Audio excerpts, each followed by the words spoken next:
Investasi uang adalah amal yang kita lakukan di dunia untuk keuntungan akhirat. Nah, salah satu contoh utamanya adalah zakat, yang bukan sekedar kewajiban tetapi juga sebagai investasi spiritual dan sosial.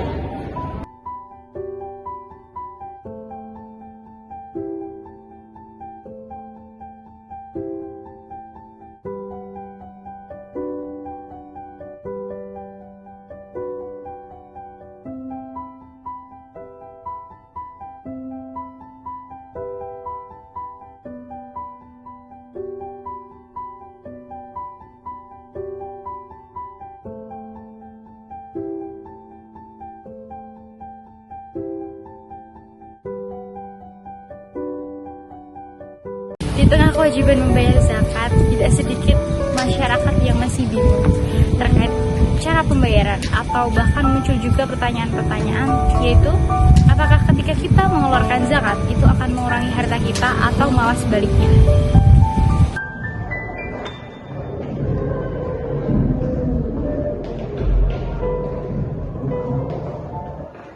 Aku kan pengen bayar zakat ya, cuman aku bingung cara ngitungnya itu gimana. Nah, aku takutnya salah. Terus gimana ya?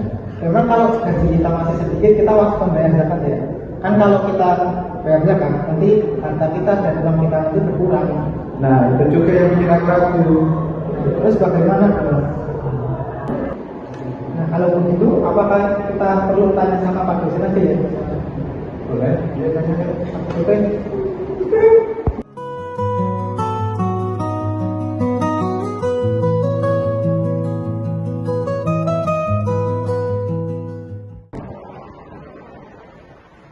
Assalamualaikum Pak.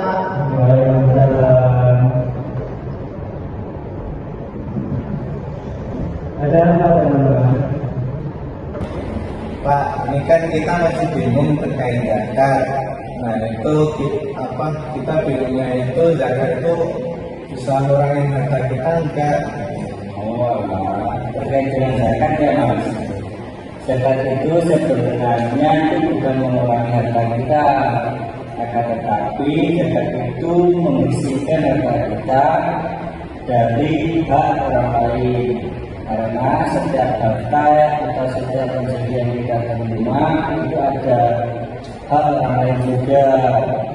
Selain itu, zakat juga berfungsi sebagai mensucikan jiwa kita dari sifat riya, kemudian sombong dan kikir, agar setiap rezeki atau setiap harta yang kita miliki itu bisa menjadi berkah. Paham ya? Terus gimana Pak kalau kita mau menunaikan zakat tersebut Pak? Kita bisa lewat mana? Oh, terkait tempat zakat ya Pak? Iya.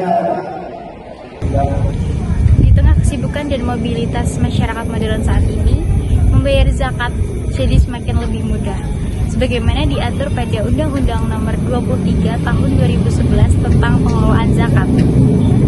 Jadi gini, kalau kalian membayar zakat melalui online itu kan itu mempunyai laman resmi. Jadi kalian bisa buka di Google smartphone kalian. Nanti kalian bisa ketik di pencarian itu tasmas.go.id bayar zakat. Terus nanti di situ kalian bisa memilih jenis zakat yang kalian inginkan itu zakat apa, misal mungkin nanti zakat profesi atau zakat atau zakat yang lain-lain. Nah, nanti setelah itu kalian isi nominal yang sesuai dengan nisab kalian. Kan nisab zakat itu kan 2,5%. Nah, semisal gaji kalian itu 8 juta, jadi nanti plus 6% itu dikali 8 juta, nanti 200.000 buat bayar zakatnya sendiri.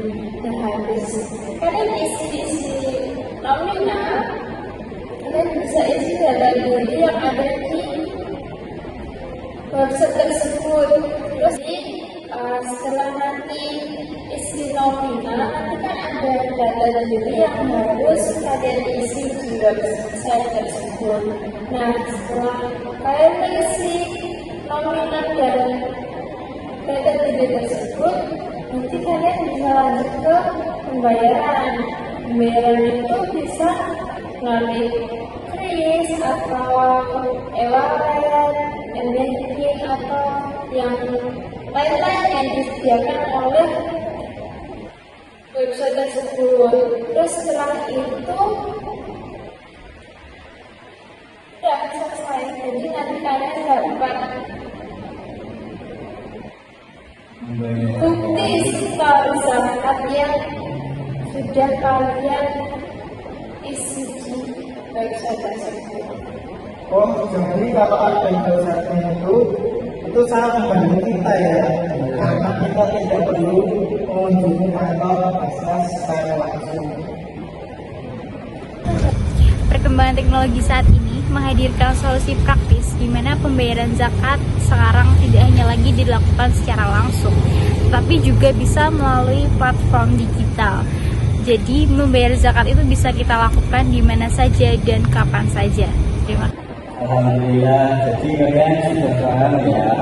Jadi zakat yang kita salurkan kepada Basnas itu nantinya akan disalurkan kepada para mustahik atau orang-orang yang dibutuhkan. Jadi gitu ya Pak. Ini kita udah tahu dan ternyata websitenya itu memudahkan.